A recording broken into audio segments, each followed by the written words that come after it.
আল্লাহ বলছে আমি আল্লাহ আমার কাছে সবচাইতে মনোনীত জীবন ব্যবস্থা হিসাবে আমি আল্লাহ যে দিনকে গ্রহণ করেছি তার নাম হলো ইসলাম। ইসলামকে সবার উপরে মর্যাদা দিয়েছি। হুয়াল্লাযী আরসালা রাসূলাহু বিল হুদা ওয়া দীনিল হাক্কি লিইয়ুযহিরাহু আলাদ দীনি কুল্লিহি ওয়ালাউ কারিহাল কাফিরুন। তিনি আল্লাহ যিনি তার রাসূলকে সত্য হেদায়েত সহ হক দিন সহ সমস্ত দিনের উপরে, সমস্ত মতবাদের উপরে, সমস্ত তরিকার উপরে, মানুষের তৈরি করা মন্ত্রতন্ত্রের উপরে আল্লাহ রাসূলকে ইসলামকে দিনকে প্রাধান্য দিয়েছে। আল্লাহ বলছেন ওয়ালাউ কারিহাল কাফিরুন, যদিও অবিশ্বাসীদের অপছন্দ হয় তারপরে আমি আল্লাহ ইসলামকে সবার উপরে বিজয়ী করব। সুবহানাল্লাহ বলুন। ইসলাম মানবেন আর বেপরদায় চললে হবে নাকি? ইসলাম মানবেন আপনি দিনের সঙ্গে নাফরমানি করবেন, মুনাফিকি করবেন। মাই ইয়াবতাগি গায়রাল ইসলামি দীনা ফালাই ইকবালা মিনহু ওয়া হুয়া ফিল আখিরাতি মিনাল খাসিরিন। 3 নম্বর পারা 20 নম্বর পৃষ্ঠা 6 নম্বর লাইনের 85 নম্বর আয়াত সূরা আল ইমরান। আল্লাহ বলছেন ইসলাম ছাড়া অন্য কোন মতবাদ মন্ত্রতন্ত্র যদি তুমি মানো, তার উপরে চলতে থাকো, ফালাই ইকবালা মিনহু, কখনো না কখনো না আমি আল্লাহ কখনো কবুল করব না। ওয়া হুয়া ফিল আখিরাতি মিনাল খাসিরিন, আখিরাতে তুমি ক্ষতিগ্রস্ত হবে। ইসলামের পক্ষে থাকবো ইনশাআল্লাহ বলেন। বিধান বিধি শরিয়াত এটা মানব, বলুন ইনশাআল্লাহ। কে ভালো কে মন্দ কি বললো এসব ভাবার সময় নেই, দেখার সময় নেই। আমি মুসলমান, আমি আল্লাহকে ভালোবাসি, রাসূল করিম সাল্লাল্লাহু আলাইহি ওয়াসাল্লামকে ভালোবাসি। ইসলামের হুকুম আহকামের ব্যাপারে কোনো ব্যক্তির সঙ্গে কোনো নো কম্প্রোমাইজ। মনে থাকবে ইনশাআল্লাহ। আমাকে অনেক কিছু বলবে, আমাকে ধর্মান্ধ বলবে, মৌলবাদ বলবে, তালিবানি বলবে, জঙ্গি বলবে বলবে, এটা তো প্রথম থেকেই বলে আসছে ইসলামের অনুসারীদের। আর এই যে তালিবানি, জঙ্গি, ধর্মান্ধ, মৌলবাদ, এই শব্দগুলো সব খ্রিস্টানদের শেখানো শব্দ, ইউরোপ আমেরিকার শেখানো শব্দ। এগুলো মিডিয়ার তৈরি করা নাটক। এই নাটকগুলো খুব ভালো জানি।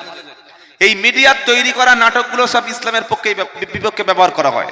মাদ্রাসা মানে জঙ্গি ঘর বলে দাও, কোরআন মানে জঙ্গিদের ট্রেনিং দেওয়া কিতাব বলে দাও, আলেম ওলামা টুপি দাড়ি মানে পাকিস্তানি তালিবানি বলে দাও, বোরকা মানে ও জঙ্গি, এসব কথা বলে দাও। দিলেই মানুষের ঘৃণা জন্মে যাবে। যাবে না? যাবে না। কারণ ইসলাম এটা পৃথিবীর কোনো মানব তৈরি করা ধর্ম নয়। ইসলামের স্রষ্টাকে আল্লাহ, এটা হেফাজত করবেন আল্লাহ। তাই আমরা মুসলমান মজবুত করে দিনকে ধরবো, বলুন ইনশাআল্লাহ। মজবুত করে ধরবো, ছাড়বো না, দিনের উপরে থাকবো। আর আমাকে মরার সময় ঈমান নিয়ে মুসলমান হয়ে আমাকে রবের সন্তুষ্টির উপরে আমাকে মরতে হবে। আল্লাহ পাক আমাকে কি শুনিয়েছেন? ইয়া আইয়ুহাল্লাযীনা আমানু তাকুল্লাহা হাক্কা তুকাতিহি ওয়া লা তামুতুন্না ইল্লা ওয়া আনতুম মুসলিমুন। চতুর্থ পারা 2য় পৃষ্ঠা 4 নম্বর লাইনের একদম 102 নম্বর আয়াত সূরা আল ইমরান। ও ঈমানদারেরা, আল্লাহকে ভয় করো, ভয় করার মতো ভয় করো অতক্ষণ পর্যন্ত তুমি মরবে না, যতক্ষণ মুসলমান তুমি হচ্ছ না। মুসলমান হব ইনশাআল্লাহ। এখন হননি নাকি? হয়েছি, আরো ভালো করে হবে কি ভাই, তাই তো? মুসলমানের নমুনা কি? মুসলমান কথা বলবে তো হিসাব করে বলবে, খাবে তো নবীর মতো খাবে, ঘুমাবে নবীর তরিকায় ঘুমাবে। মুসলমানের আমল হবে আল্লাহর খুশির জন্য নবীর তরিকা অনুযায়ী। কেউ যদি তার রবের সঙ্গে দেখা করতে চায়, কোরআন শোনাচ্ছে ফামা কানা ইয়ারজু লিকা রাব্বিহি ফালইয়ামাল আমালান সালিহা ওয়ালা ইশরিক বিইবাদাতি রাব্বিহি আহাদা। সূরা কাহাফ 16 নম্বর পারা 4 নম্বর পৃষ্ঠায় 1 নম্বর লাইন 110 নম্বর আয়াত আল্লাহ পাক শুনিয়ে দিচ্ছে, ফামান কানা ইয়ারজু লিকা রাব্বিহি ফালইয়ামাল আমালান সলিহা ওয়ালা ইশরিক বিইবাদাতি রাব্বিহি আহাদা। কেউ যদি তার রবের সঙ্গে সাক্ষাৎ করতে চায়, মালিকের সঙ্গে গোলাম যদি দেখা করতে চায়, সে যেন দুটি কাজ করে। 1 নম্বর ফালিয়া আমাল আমালান সালিহা, সে যেন নেক আমল করে। নেক আমল কাজটি যে ভালো বুঝবে কিভাবে, নমুনা কি হবে? তো নেক আমলের নমুনা, প্রত্যেকটি কাজ যদি আল্লাহর খুশির জন্য করা হয় আর কাজের তরিকাটা নবীর তরিকা হলে ওতেই মালিক রব তখন গোলামের প্রতি খুশি হয়। সুবহানাল্লাহ বলেন। বলছে আমি অনেক ভালো আমল করেছি। কি করেছি? কি করেছিস বল? বলে ছেলের মুসলমানিতে মিলাদ দিয়েছি। হ্যাঁ, কি আমল রে ভাই? বাপ মরে গেছে 40-এর মিলাদ পড়ে দিয়েছি, ভালো আমল হয়ে গেল? আমল ভালো, তরিকাটা ভালো নয়। ভাই শুনছেন? আমল ভালো, তরিকা ভালো নয়। প্রত্যেকটি আমল আল্লাহর দরবারে আমলে সালেহ হওয়ার জন্য দুটি শর্ত। এক, কাজটি হতে হবে রবের খুশির জন্য। কার খুশির জন্য? আল্লাহ। আর 2 নম্বর, কাজের তরিকাটা হবে মুহাম্মদ মুস্তাফা সাল্লাল্লাহু আলাইহি সাল্লামের তরিকা। দাড়ি রাখবো কার তরিকায় বলেন? বচ্চনের তরিকা। হ্যাঁ, এখান থেকে এখানে চেঁচে ফেলে দিয়েছে। কিসের দাড়ি ভাই? কিসের দাড়ি? তরিকা হবে নবীর। আর খুশি কার জন্য? আল্লাহর জন্য। বিয়ে করব, কার খুশির জন্য বিয়ে করব? আল্লাহর। আর তরিকাটা হবে খ্রিস্টানদের তরিকা, তাই তো নাকি? না, মুহাম্মদ সাল্লাল্লাহু আলাইহি সাল্লামের তরিকা। আতর মেখেছে জুমার দিন, এত আতর মেখেছে মসজিদে। কে আতর মেখেছিস রে? চুচু করে সেনবার হচ্ছে, পুরো ভরে দিয়েছে। কেন? মানুষ আমাকে বলবে আতর মেখেছে। তো ইবাদত হলো না। আতর মাখবো, নবী সাল্লাল্লাহু মেখেছেন। আমি এই খুশবুটা রাসূলকে ভালোবেসে মেখেছি, আল্লাহ খুশি হবে বলে। নামাজ পড়বো, তরিকা কার? মুহাম্মদ সাল্লাল্লাহু আলাইহি ওয়াসাল্লামের তরিকা। খুশি কার? রবের খুশি। পোশাক পরবো, যত ভালো পোশাক, যত দামি পোশাক আপনি পরুন, কোনো সমস্যা নাই, কোনো সমস্যা নাই।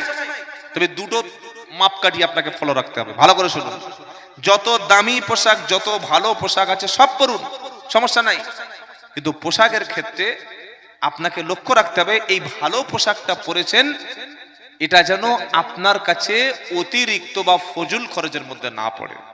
আপনি পোশাক কিনে এনেছেন, এটা যেন ফজুল খরচ অতিরিক্ত না হয়। আর 2 নম্বর হলো, এই পোশাকটা পরে রাস্তায় গেলে বলবে, দেখেছিস আহ কি বিখ্যাত ড্রেস, ড্রেস একটা মেরেছে, চাঙ্গার মাল যাচ্ছে। কি বললেন? এই যে লোক দেখানো, এটা যেন না হয়। আল্লাহর খুশির জন্য পোশাক পরুন, নবীর তরিকা। মনে থাকবে ইনশাআল্লাহ। তাহলে বেটা ছেলেরা পোশাক ঘাটের নিচে পরা, এটা সুন্নাত, তাই তো ভাই? বলছে হ্যাঁ। কি হ্যাঁ বললো দেখি? এতক্ষণ আমার তাহলে চিল্লে লাভটা কি হলো? গাঁটের নিচে বেটা ছেলের পোশাক পরা হারাম। নাভি থেকে হাঁটু পর্যন্ত বেটা ছেলের ঢেকে রাখা ফরজ। একটা নারী সাবালিকা হওয়া থেকে মৃত্যু পর্যন্ত স্বামী ছাড়া পরপুরুষের সামনে কিংবা বাইরে বার হলে 2 হাতের কবজি, পায়ের পাতা ছাড়া শরীরের অন্য কোনো জায়গার পোশাক কোনো নারী খুলতে পারবে? পারবে? পারবে? বিয়ে বাড়িতে মুখটুকু খোলা, গলাটুকু খোলা সুন্নাত, তাই তো নাকি? আরে বলছেন না কেন? না, এগুলো যেন মনে থাকে, এগুলো বেসিক শিক্ষা। এই ব্যাপারে ইসলাম আমাকে হুকুম দিয়েছেন। আল্লাহ যেন এই কথাগুলি মানার তৌফিক দান করে। সকল বলুন আল্লাহুম্মা আমিন।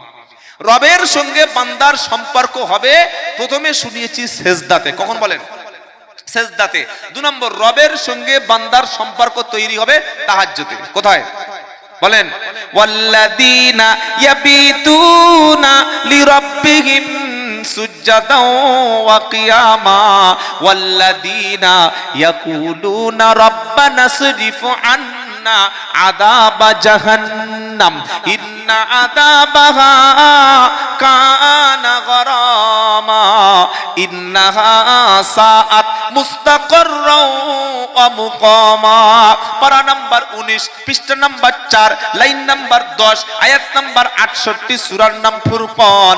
আল্লাহ বলছেন ওয়াল্লাযীনা ইয়াবিতুনা লিরাব্বিহিম সুজ্জাদাও ওয়া কিয়ামা। আমার খাঁটি বান্দার নমুনা, ওরা রাতকে অতিবাহিত করে হয় সেজদা দিয়ে অথবা দাঁড়িয়ে। এক হচ্ছে কিয়াম, আর একটা হচ্ছে সেজদা। দাঁড়িয়ে দাঁড়িয়ে অথবা সেজদা দিয়ে আমার খাঁটি বান্দা রাতকে অতিবাহিত করে, আর মনে মনে বলে রব্বানা ইন রব্বানা শ্রীফ আন্না আযাবা জাহান্নাম, আল্লাহ জাহান্নামের কঠিন আযাব থেকে বাঁচিয়ে নাও। সেই জাহান্নাম বড় কঠিন দিন সামনে আসছে, কেউ পাশে পাবেন না, কাউরে পাবেন না। দুনিয়া অনেকে বলবে এই তোর অসুবিধা নাই, তুই যে বড় মুরগির ঝোল আমাকে খাইয়েছিস আর আমার যা পা টিপেছিস এমনি পার হয়ে যাবি, কোনো টেনশন হবে না। কি বললেন? দুনিয়ায় আলেমের সাথে, ওলির সাথে, পীরের সাথে মোহাব্বত করুন, সমস্যা নাই। কিন্তু ফাইদা নুফিখা ফিস সূরি ফালা আনসাবা বাইনাহুম ইয়াউমা ইদি ওয়ালা ইয়াতাসাআলুন। এই আয়াতটা যেন মাথায় থাকে। যেদিন হাসরের ময়দানে ইসরাফিল আলাইহিস সালাম সিংহায় ফুঁক দেবে, বংশের সম্পর্ক, রক্ত সম্পর্ক রিলেটেড ছিন্ন হবে। আত্মীয় স্বজন সেদিন আপনাকে জিজ্ঞাসা করবে না যে ভাই কেমন আছো, বেঁচে আছো না মরে গেছো, সব দূরের কথা, কেমন আছো এটা জিজ্ঞাসা করবে না। কথা মনে থাকবে ইনশাআল্লাহ। কত কঠিন দিকে আমরা এগিয়ে যাচ্ছি। সামনে আমাদের আখিরাত, সামনে কি বলেন? আখিরাত। আখিরাত ভিত্তিক জীবন যাপন যদি করতে চাই, রাতের বেলা রবের সঙ্গে বান্দার একটু সেজদা দিয়ে আল্লাহর সঙ্গে সম্পর্ক করব, বলুন ইনশাআল্লাহ। যুবক ছেলেরা, যুবক বয়সে গুনাহ করাটা স্বাভাবিক, তাই তো ভাই? যুবক বয়সে পাপ করা সাধারণ ব্যাপার, সাধারণ ব্যাপার। এই সময় শয়তান বেশি ধোঁকা দেবে। পাপ করেছি, মদ খেয়েছি, জেনা করেছি, গান শুনেছি, হারাম কাজে জড়িয়ে গেছি, কিন্তু ফিরে কি আসবো না? রবের কাছে হাতটা তুলে বলবো না ওগো মালিক, পাপের সমুদ্রে আমি ডুবে গেছি, পাপের আড়তে আমার নামটা লিখিয়ে দিয়েছি। আমি মুসলমানের ঘরের ছেলে জন্ম নিয়ে যেটা কুকুরে খায় না, শুকরে খায় না, একজন স্বেচ্ছায় সজ্ঞান মানুষ খায় না, সেই মদের বোতল আমি অন্ধকার রুমে ঢকঢক ঢকঢক করে বন্ধুদের পাল্লায় পড়ে খেয়েছিলাম। ওগো মালিক, সব ছবি তোমার কাছে মজুদ আছে, ভিডিও আছে, সব রকম ছবি, তথ্য, ইনফরমেশন, ডেটা তোমার কাছে আছে। মালিক, এটা যেন কিয়ামতের দিন প্রকাশ করে দিও না। মালিক, তুমি কিয়ামতের দিন সবার সামনে যেন উন্মুক্ত করে দিও না। যেদিন ওয়াউদি আল কিতাবু ফাতারাল মুজরিমিনা মুশফিকিনা মিম্মা ফিহি ইয়াকুলুনা ইয়া ওয়াইলাতানা মালি হাদাল কিতাব লা ইউগাদিরু সগীরাতাও ওয়ালা কাবীরাতান ইল্লা আহসাহা। 15 পারা সূরা কাহফের 49 নম্বর আয়াতে আল্লাহ বলছেন, যেদিন পাপিষ্ট ব্যক্তিগুলির হাতে আমলনামা দেওয়া হবে, আর আমলনামা পেয়ে ভয়ে তারা একদম ভয়ে ভীত সন্ত্রস্ত হবে। তারা বলবে মা লিহাদাল কিতাব, এই কি ধরনের আমলনামা সাথে পেশ করা হলো? লা ইউগাদিরু সগীরাতাও ওয়ালা কাবীরা, বড় গুনাহ ছোট গুনাহ একটাও বাদ গেল না। আহা হা হা, কার কি ক্ষতি করেছি, কোথায় কোন পাপ করেছি, একটাও ছাড় দিল না, একটাও বাদ গেল না। বন্ধু বান্ধবের পাল্লায় পড়ে অনেক পাপ করেছো ভাই, কিন্তু ফিরে এসো রবের দিকে। তোমার রব তোমাকে অনেক বেশি ভালোবাসে। তুমি গুনার সঙ্গে জড়িয়ে গেছো, এত পাপ করেছো, মনে মনে হচ্ছে মসজিদে গিয়ে বসলে আমার আর ক্ষমা হবে না, মনে মনে হচ্ছে আমি যদি কাঁদি আমার ক্ষমা করবে না। রব বলছে চলে আয়, আমি আল্লাহর কাছে আয়। উল ইয়া ইবাদি আল্লাযীনা আসরাফু আলা আনফুসিহিম লা তাকনাতু মির রাহমাতিল্লাহ ইন্নাল্লাহা ইয়াগফিরুয যুনুবা জামিআ ইন্নাহু হুয়াল গফুরুর রহিম। নারায়ে তাকবীর। আচ্ছা, মানুষ পাপ করতে ভালোবাসে না? বাসে কি বাসে না? হ্যাঁ। আর আল্লাহ কি ভালোবাসে জানেন? তওবা করতে, ক্ষমা করতে। সুবহানাল্লাহ বলেন। আল্লাহ তওবাকারীকে সবচাইতে বেশি ভালোবাসে, তওবাকারীকে বেশি ভালোবাসে। এটা কোনোদিন ভাববেন না যে আল্লাহ আমার ক্ষমা করবেন না। এটা হচ্ছে আল্লাহর উপরে নিরাশ হয়ে যাবে, আমার ক্ষমা হবে না, আমার এতগুলো গুনাহ ক্ষমা হবে, আমার এতগুলো মার্ডার ক্ষমা হবে, আমি এত নামাজ কাজা করেছি আমার রব ক্ষমা করবে, আমি এত পাপ করেছি ক্ষমা করবে। আল্লাহ গ্যারান্টি দিয়েছেন, আল্লাহ ডেকে বলছেন নবী কুল ইয়া ইবাদি আল্লাযিনা আসরাফু আলা আনফুসিহিম, নবী উম্মতকে বলে দাও, গুনাহগারকে ডেকে নাও, তাদেরকে আমার ঘরে, আমার কাছে, আমার সামনে আমার সেজদা দিতে বলো, আমার দরবারে আসতে বলো, আমার কাছে কাঁদতে বলো, আমার কাছে মাথা নিচু করতে বলো। ইন্নাল্লাহা ইয়াগফিরুয যুনুবা জামিয়া লা তাকনাতু মির রাহমাতিল্লাহ। ওরে বান্দা, যত পাপ করিস না কেন আমার দয়া হতে কখনো নিরাশ হয়ে যাস না, আমার রহমত হতে কখনো তুই অন্যদিকে মুখটা ফিরিয়ে নিস না। তোর বাপ তোর ঘর থেকে বার করে দিয়েছে ঝগড়া করে, মা ঘর থেকে বার করে দিয়েছে ঝগড়া করে, মনে হচ্ছে আজ জীবনে ঘরে ফিরবো না, আজ জীবনে বাপের সাথে সম্পর্ক রাখবো না, আমি কোন একটা কারখানায় কাজ করব, বিদেশে যাব, সেখানে আনন্দ এনজয় করব, বাপের মুখ দেখবো না। বাপও বলছে দূর হ, বাড়ি থেকে বার হয়ে যা, জীবনে কোনোদিন আমার ঘরে ঢুকবি না। বাপের মন কাঁদছে, রাত 12টা বেজে গেছে, 1টা বেজে গেছে, আরে আমার ছেলে ঘরে আসছে না। বন্ধুদের জিজ্ঞাসা করছে ছেলে দেখেছিস, কোথায় গেল বলতো? ছেলে ফোন করছি তুলছে না, ফোন বন্ধ, কোথায় গেল বলতো? কেউ ওই বাপের মন কাঁদবে না, কাঁদবে না। আরে বলছেন না কেন?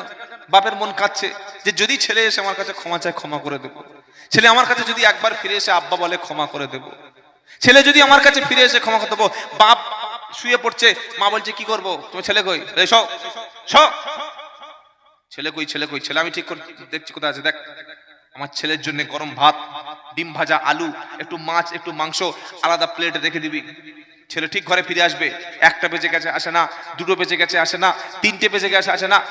3:15 হয়ে গেছে, দরজায় আওয়াজ দিয়েছে আব্বা।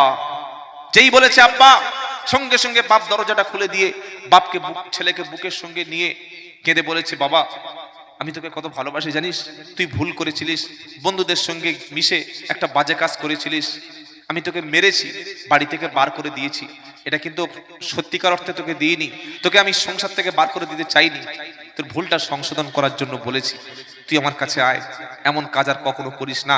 ছেলের শরীরে ঘাম, ছেলের শরীরে গন্ধ, ছেলের শরীরে ধুলা, ছেলের কাপড় নোংরা। বাপ কি বলবে, আগে ধুই আয়, পরে কোলে তুলে নেবো। বাপ বলবে, জোরে বলুন, বাপ কোনোদিন বলবে না। ধুলো, নোংরা, গন্ধ, ময়লা, যেই আব্বা বলে ডেকেছে, বাপের পিতৃত্বের দয়া, পিতৃত্বের মায়ায় বাপ ওই নোংরা, আবর্জনা, ঘাম, গন্ধ, কাপড় সহ ছেলেকে কোলে তুলে নিয়ে ঘামটা মুছিয়ে দিয়ে ছেলে বলছে আব্বা আয় চুপ, ভাত মিশিয়ে বাচ্চার মুখে তুলে দিয়ে ছেলেকে হাসি মুখে ঘুম পড়িয়ে দিয়ে তবে বাপ ঘুমিয়েছে, কারণ তার নাম হচ্ছে পিতা। তার নাম কি বলেন? পিতা। আপনি গুনাহ করে পেরেশানি হচ্ছেন না, আপনি গুনাহ করে ভাবছেন না, আপনি গুনাহ করে টেনশন করছেন না, আপনি গুনাহ করে আপনার মনের মধ্যে কোনো রিয়াকশন নাই। একজন বান্দা যখন মসজিদ থেকে দূরে সরে যায়, একজন বান্দা যখন কোরআন থেকে দূরে সরে যায়, একজন বান্দা যখন রব থেকে দূরে সরে যায়, একজন বান্দা যখন আজান হলে মসজিদে যাওয়া ভুলে যায়, একজন বান্দা যখন আজান হলে আর মসজিদে যায় না, রব তখন তোমাকে কতটা ভালোবেসে তুমি চেয়ে থাকি তুমি কি জানো? তুমি কি জানো? মানুষের বাইক হারিয়ে গেলে, মানুষের দামি মোবাইল হারিয়ে গেলে, মরুভূমির ভিতরে উট হারিয়ে গেলে যতটা টেনশন পেরেশান যতটা সে ব্যক্তি থাকে, আমার রব বলে কোনো বান্দা যখন আমার পথ থেকে দূরে সরে যায়, আমি বান্দার দিকে রহমতের দৃষ্টিতে, ক্ষমার দৃষ্টিতে আমি আল্লাহ তাআলা তার দিকে তাকিয়ে থাকি। ও যখন এসে আমাকে ডাকে, আমাকে সেজদা দেয়, আমাকে কাঁদে, আমি ওই উট হারিয়ে যাওয়া ব্যক্তি উট পেলে, বাইক হারিয়ে যাওয়া ব্যক্তি বাইক পেলে, দামি মোবাইল হারিয়ে যাওয়া ব্যক্তি মোবাইল পেলে যতটা না খুশি হয়, আমার পাপী বান্দা, আমার মদখোর বান্দা, বেনামাজি বান্দা, আমার সুদখোর বান্দা, খুনি বান্দা তওবা করে যখন মাথাটা আমার সামনে নিচে নামিয়ে দিয়ে চোখের পানি যখন ফেলে কাঁদে, চোখের পানি যখন জমিনে ফেলে বলে রব্বানা যালামনা আনফুসানা ওয়া ইল্লাম তাগফির লানা ওয়া তারহামনা লানাকুনান্না মিনাল খাসিরিন। দোয়া মুখস্থ আছে, এটা আদম নবীর শেখানো দোয়া। সকলে বলেন রব্বানা যালামনা আনফুসানা ওয়া ইল্লাম তাগফির লানা ওয়া তারহামনা লানাকুনান্না মিনাল খাসিরিন। আচ্ছা, আপনারা যারা বসে আছেন, শুধু আমরা এই কজন পাপী, আপনারা সকলে আল্লাহর ওলি, তাই তো বাবা? কারো কোনো জীবনে গুনাহ নেই, তাই না? গুনাহ থাকলে তো দোয়াটা মুখে অটোমেটিক চলে আসছে। আরে আদম নবী গো, আল্লাহ যখন নামিয়ে দিল জান্নাত থেকে, যখন বহিষ্কার করলো, বাপকে নামিয়ে দিল আলাদা, মাকে নামিয়ে দিল আলাদা, দেওয়ার সময় বলে দিল ফাতালাক্কা আদামু মির রাব্বিহি কালিমাতিন ফাতাবা আলাইহি, আমি কিছু কালেমা, কিছু বাক্য শিখিয়ে দিলাম। আদম এলো জমিনে, হাওয়া এলো জমিনে, নেমে তারা আল্লাহর কাছে ক্ষমা চাইলো। আর ক্ষমা চাওয়ার পরে এই বাক্যটা আদম, আমাদের বাবা, আমাদের মা দুজনে পড়তে শুরু করলো। বলেন রব্বানা যালামনা আনফুসানা ওয়া ইল্লাম তাগফির লানা ওয়া তারহামনা লানাকুনান্না মিনাল খাসিরিন। ও আমার রব, ও আমার মালিক, ও আমার প্রভু, যালামনা আনফুসানা, আমি নফসের উপরে জুলুম করেছি। তুমি বলেছিল সুদ খাওয়া যাবে না, কিন্তু সুদের ব্যবসায় এতদিন করে এসেছি। তুমি বলেছিল মদ খাওয়া যাবে না, আমি মদখোরদের সঙ্গে মিশে বর্তমানে মাতাল হয়ে বসে আছি।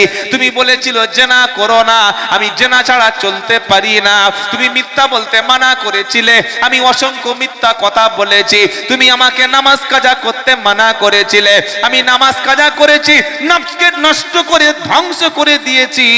ওয়া ইল্লাম তাগফির লানা, যদি তুমি ক্ষমা না করো, ওয়া তারহামনা, যদি তুমি দয়া না করো, লানাকুনান্না মিনাল খাসিরিন, তাহলে আমি ক্ষতিগ্রস্ত হয়ে যাব। বলো, কজন বুকে হাত দিয়ে বলো যে এই দোয়াটা আমি গোপনে অন্ধকারে বসে বসে কেঁদেছি? বলুন। কান্না আসে? রবের দেখে কান্না আসে? কাঁদতে পারি না। আরে ইমাম সাহেব দোয়া করছে, ইফতার সামনে নিয়ে হাসছে, ইফতার সামনে দোয়া কবুল হয়, সেখানে হাসছে। কবরস্থানে কবর জিয়ারত করতে গেছে, সেখানে হাসছে। জানাজার নামাজ পড়তে গিয়ে মাইয়েত সামনে রেখে সেখানে মুসলমান হাসছে। এর কাঁদবে কোনোদিন? মাইয়েতকে সামনে রেখেছে, হাসে, এ কবে কাঁদবে?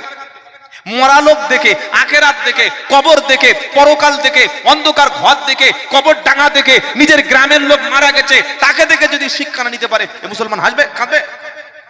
এই কাঁদা শিখুন। কাঁদা যদি, কাঁদতে যদি না দুনিয়া শিখতে পারেন, এমন একটা সময় আসবে কেঁদে চোখের পানি শেষ হয়ে যাবে, রক্ত শেষ হয়ে যাবে, চোখ থেকে রক্ত শেষ হয়ে গিয়ে কান্নার পানি, রক্ত সব শেষ, কান্না থামবে না, কান্না থামবে না। যেটা আখেরাতে কাঁদবো না, দুনিয়াতে কাঁদবো? বলেন। কাঁদার জায়গা দুনিয়া। কাঁদার জায়গা কোথায়? দুনিয়া। মানুষ যদি আখেরাতের আযাব জানতো, কবর আযাব জানতো, জীবনে কোনোদিন হাসতে পারতো না।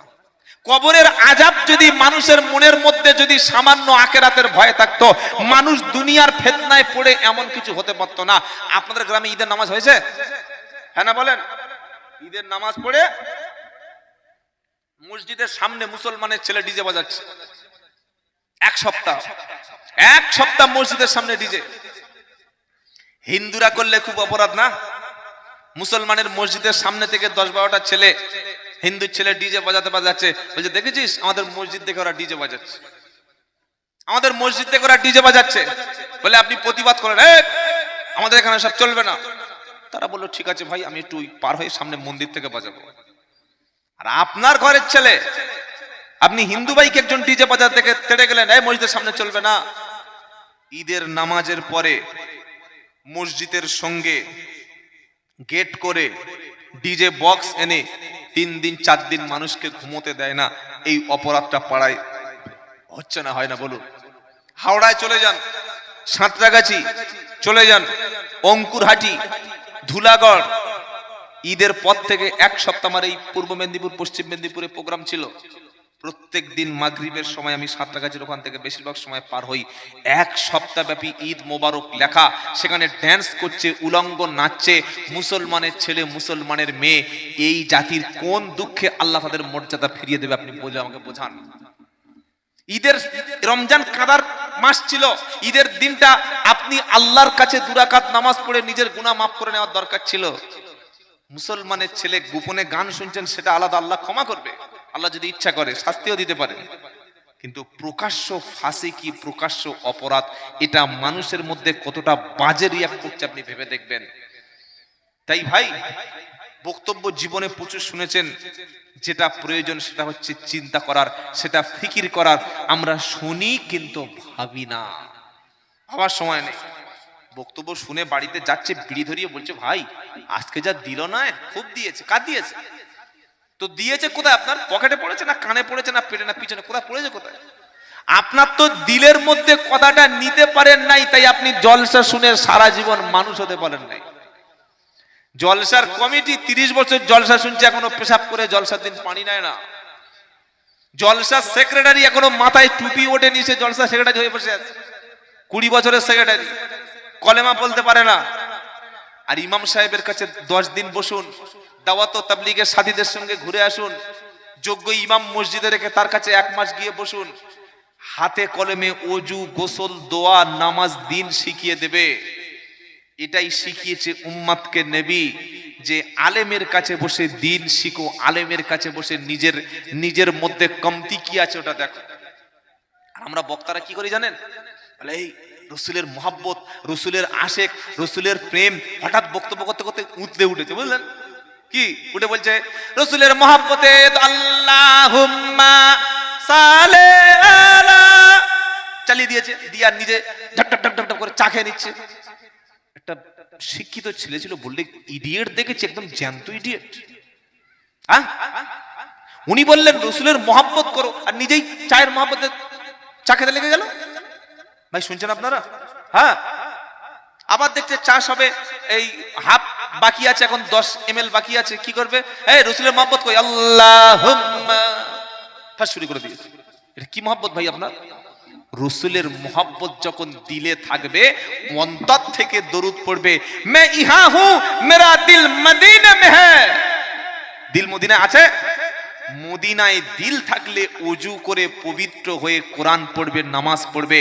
আজ থেকে প্রত্যেকের, আমি আব্দুল্লাহ জুবায়ের হাত দুটো ধরে বলে যাচ্ছি, যুবকদের, মুসলমান ভাইদের, মায়েদের, বোনেদের বলে যাচ্ছি, তওবা করে এখান থেকে, আচ্ছা মাশাআল্লাহ, তওবা করে এখান থেকে বাড়ি ফিরবেন। জীবনে কখনো আমি রবের সিদ্ধান্তের বাইরে চলবো না, বলুন ইনশাআল্লাহ। শেষ কথা বলছি, কোনদিন মসজিদের সঙ্গে সম্পর্ক নষ্ট করবেন না। মসজিদের সঙ্গে সম্পর্ক করুন। আল্লাহর কোরআন, এটা কার কিতাব? ভালো করে দেখুন, এটা কার কিতাব? জোরে বলুন। এই কোরআনটা যদি আপনার বিরুদ্ধে আখেরাতে সাক্ষী দেয়, বাঁচতে পারবেন? বাঁচা যাবে? কোরআনকে আপনি ফেলে রেখেছেন ধুলোর মধ্যে, সাক্ষী দেবে? কোরআনের সঙ্গে সম্পর্ক তৈরি করুন, কোরআন শিখুন, কোরআন পড়ুন। আখেরাতে কোরআন আপনাকে জান্নাতে নিয়ে যাবে। জোরে বলুন। যতগুলো আলেম ওলামা এখানে আছেন, হাক্কানি পীর মাশায়েখ আলেম ওলামা, তাদের সঙ্গে মোহাব্বত করবেন, ভালোবাসবেন, আলেমদের সোহবতে থাকবেন। আলেম বিহীন জীবন কাটাবেন না, ইনশাআল্লাহ আপনাকে ঠকতে হবে না, আপনি জয়ী হবেন। শেষ কথাটা আরেকবার স্মরণ করে দিচ্ছি, আমরা সকলে পাপী। রাত্রি ফিরে গিয়ে অন্তত আজকে রাত্রে কেঁদে রবের কাছে বলবো, যা কিছু পাপ করেছি মাবুদ তুমি ক্ষমা করে দাও, এবার থেকে আর ভুল পথে চলবো না, তোমার সঙ্গে সম্পর্ক রাখবো, নামাজ পড়বো, দিনের উপরে চলবো। আল্লাহ যেন আমাদের সবাইকে রবের সঙ্গে সম্পর্ক মজবুত করার তৌফিক দান করেন। সকলে বলি আল্লাহুম্মা আমিন। আমি গুনাহগার, আপনাদের অনেক বড় ছোট কথা বলেছি। যদি কেউ দিনের ব্যাপারে যেগুলো বলেছি, আল্লাহ যেন আমাদের আমল করার তৌফিক দেয়। যেগুলি হক কথা, যদি কেউ ব্যক্তিগতভাবে পার্সোনাল অ্যাটাক হয়ে থাকে, আল্লাহর রাস্তায় ক্ষমা করে দেবেন। আল্লাহ আমাদের সবাইকে যেন আলেম ওলামা, কোরআন সুন্নাহর সঙ্গে, ইসলামের সঙ্গে চলার তৌফিক দান করেন। সকলে বলুন আল্লাহুম্মা আমিন।